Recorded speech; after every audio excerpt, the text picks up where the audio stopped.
ಎಲ್ರಿಗೂ ನಮಸ್ಕಾರ. ನೇಪಾಳಕ್ಕೆ ಸುಸ್ವಾಗತ ತಮಗೆಲ್ರಿಗೂ. ಇದು ನೇಪಾಳದ ಕರಿಗುಂಡಪ್ಪ ಅಂದ್ಕೊಂಡಿವ್ನು. ಒಂದು ಮೀನು ಹೋಟೆಲ್ ಓನರು. ಹೇಗಿದ್ದಾನೆ ನೋಡ್ರಿ ಇವನು. ಬರೀ ಮೀನು ತಿಂದ್ಕೊಂಡೇ ಈ ಥರ ಬೆಳೆದಿದ್ದಾನೆ ಅನಿಸುತ್ತೆ. ಇವತ್ತೊಂದು ವಿಶೇಷ ವಿಡಿಯೋಗೆ ತಮಗೆಲ್ರಿಗೂ ಸ್ವಾಗತ. ಇವಾಗ ನಾವಿದ್ದೀವಿ ನೇಪಾಳದ ಬೀರ್ಗಂಜಲ್ಲಿ. ಇಲ್ಲೊಂದು ಚಿಕ್ಕ ಹೋಟೆಲ್ ಇದೆ. ಫಿಶ್ ಫ್ರೈ ಬಂದುಬಿಟ್ಟು ತುಂಬ ಫೇಮಸ್. ತುಂಬ ಜನ ಬಂದು ಇಲ್ಲಿ ಲೈನಲ್ಲಿ ನಿಂತ್ಕೊಳ್ಳೋತರ. ಅವ್ರು ಪ್ರಿಪೇರ್ ಮಾಡಬೇಕಾದ್ರೆ ನಾವು ಅಲ್ಲಿರೋದ್ರಿಂದ ಅವ್ರು ಹೇಗೆ ಮಾಡ್ತಾರೆ ಅಂದ್ಕೊಂಡು ನಾನು ನಿಮ್ಗೆ ತೋರಿಸ್ತಾ ಹೋಗ್ತೇನೆ. ಇದು ಬಂದುಬಿಟ್ಟು ಸಮುದ್ರದ ಮೀನಲ್ಲ, ಇದು ಕೆರೆ ಮೀನು. ಆ್ಯಕ್ಚುಲಿ ಈ ಮೀನು ಹೆಸರು ಬಂದುಬಿಟ್ಟು ಬಿ ಗ್ರೇಟ್ ಮೀನು. ಇದು ಈ ಬೆಂಗಳೂರು ಕಡೆಗೆ ಅಥವಾ ಮೈಸೂರು ಕಡೆ ಅವರೆಲ್ಲ ಬಂದುಬಿಟ್ಟು ಇದು ಕೆರೆ ಮೀನು ಅಂತಾರೆ. ನಮ್ಮ ಕಡೆಗೆಲ್ಲ ಸಮುದ್ರ ಮೀನು ಸಿಗೋದ್ರಿಂದ ನಾವು ಜಾಸ್ತಿ ಆ ಕೆರೆ ಮೀನು ಬಗ್ಗೆ ನಮ್ಗೆ ಅಷ್ಟೊಂದು ಐಡಿಯಾ ಇಲ್ಲ. ಸೊ ನಾವು ಅವ್ರ ಹತ್ರ ತಿಳ್ಕೊಂಡಾಗ ಈ ಮೀನು ಹೆಸರು ಬಂದುಬಿಟ್ಟು ಬಿ ಗ್ರೇಟ್ ಅಂದ್ಕೊಂಡು ಅಂದರು ಅವರು. ಮುಂದೆ ಇದ್ರ ಪ್ರೊಸೀಜರ್ ಯಾವ ರೀತಿ ಇದೆ ಅಂದ್ಕೊಂಡು ನಾನು ಹೇಳ್ತಾ ಹೋಗ್ತೀನಿ. ನೀವು ಕೂಡ ನೋಡ್ತಾ ಹೋಗಿ.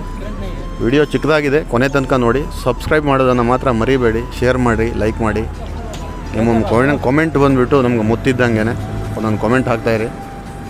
ನೀವು ಮನೆಯಲ್ಲಿ ಬೇರೆ ರೀತಿ ಮೀನು ತೊಗೊಂಬಂದ್ರೂ ಕೂಡ ಇದೇ ಒಂದು ಪ್ರೊಸೀಜರಲ್ಲಿ ಅಡುಗೆ ಮಾಡಿ ನೋಡಿ, ಫ್ರೈ ಮಾಡಿ ನೋಡಿ. ಆ ಟೇಸ್ಟ್ ಬೇರೆ ರೀತಿಯೇ ಇರುತ್ತೆ.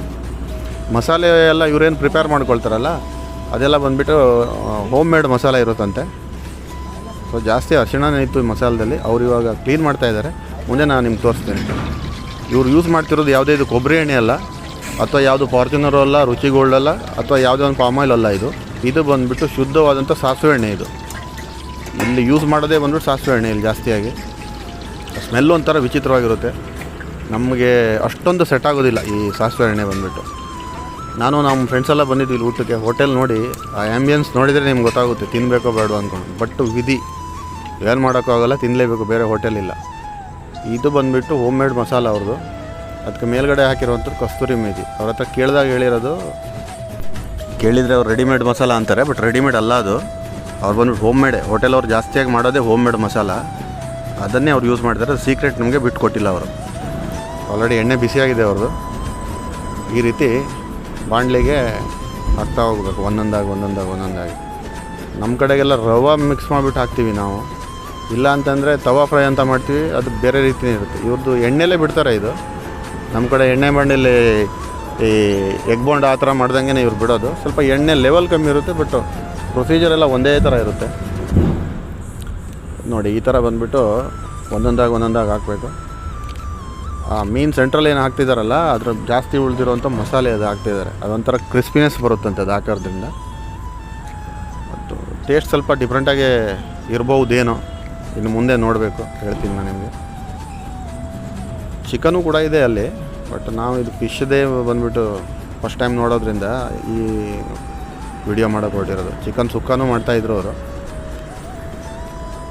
ಆಲ್ಮೋಸ್ಟ್ ಇದು ಫ್ರೈ ಆಗ್ತಾಯಿದೆ ಇದು ಫಿಶ್ಶು. ನೋಡ್ತಾ ಇದ್ದರೆ ಟೇಸ್ಟ್ ಅಂತೂ ಮಸ್ತಾಗಿದೆ ಅನಿಸುತ್ತೆ. ಮುಂದೆ ನೋಡೋಣ ಯಾವ ಥರ ಟೇಸ್ಟ್ ಬರುತ್ತೆ ಏನು ಅಂದ್ಕೊಂಡು.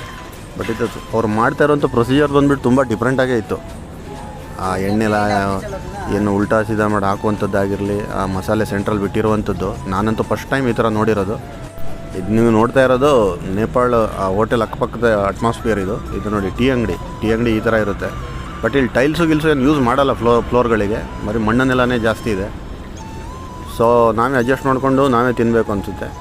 ಆಲ್ಮೋಸ್ಟ್ ಎಲ್ಲ ಫ್ರೈ ಆಗ್ತಾಯಿದೆ ಫಿಶ್ಶು. ಒಂಥರ ರೋಸ್ಟ್ ಮಾಡ್ತಾಯಿದ್ದಾರೆ. ಮುಂದೆ ನೋಡೋಣ ಯಾವ ರೀತಿ ಬರುತ್ತೆ ಅಂದ್ಕೊಂಡು. ಸೊ ನಮ್ಮ ಫ್ರೆಂಡ್ಸ್ ಎಲ್ಲ ಮೊದಲೇ ಇಲ್ಲಿ ಟ್ರೈ ಮಾಡಿದಾರಂತೆ ಲಾಸ್ಟ್ ಟೈಮ್ ಬಂದಾಗ. ಚೆನ್ನಾಗಿದೆ ಅಂದ್ಕೊಂಡು ಹೇಳಿದರು. ಅವರೇ ಈ ಶಾಪ್ನ ತೋರಿಸಿರೋದು ಆ್ಯಕ್ಚುಲಿ. ಸೊ ನೀವು ಮನೇಲಿ ಟ್ರೈ ಮಾಡಿ ಇದೇ ಥರ.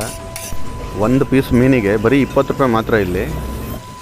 ಒಂದು ಸಮುದ್ರದಾದರೂ ಪರವಾಗಿಲ್ಲ, ಕೆರೆದಾದರೂ ಪರವಾಗಿಲ್ಲ, ನೀವು ಟ್ರೈ ಮಾಡಿ ಮನೆಯಲ್ಲಿ. ಟೇಸ್ಟ್ ಹೆಂಗಿದೆ ಅಂತ ಕಾಮೆಂಟ್ ಮಾಡಿ. ಬಟ್ ನಾನಂತೂ ಇವತ್ತು ಟೇಸ್ಟ್ ಮಾಡಲ್ಲ, ಯಾಕಂತಾರೆ ಸೋಮವಾರ ಇವತ್ತು. ಸೊ ನೆಕ್ಸ್ಟ್ ಟೈಮ್ ಬಂದಾಗ ನಾನು ಟೇಸ್ಟ್ ಮಾಡ್ತೀನಿ. Thank you.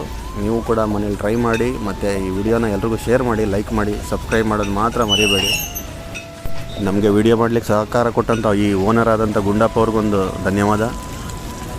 So thank you so much. ಎಲ್ಲರಿಗೂ ಧನ್ಯವಾದಗಳು. ವಿಡಿಯೋನ ಎಲ್ರಿಗೂ ಶೇರ್ ಮಾಡಿ. ಮನೇಲಿ ಮಾಡ್ಕೊಂಡು ತಿನ್ನೋದು ಮಾತ್ರ ಮರಿಬೇಡಿ. ಕಾಮೆಂಟ್ ಮಾಡೋದು ಮಾತ್ರ ಮಿಸ್ಸೇ ಮಾಡಬೇಡಿ. Thank you. ಜೈ ಕರ್ನಾಟಕ ಮಾತೆ, ವಂದೇ ಮಾತರಂ.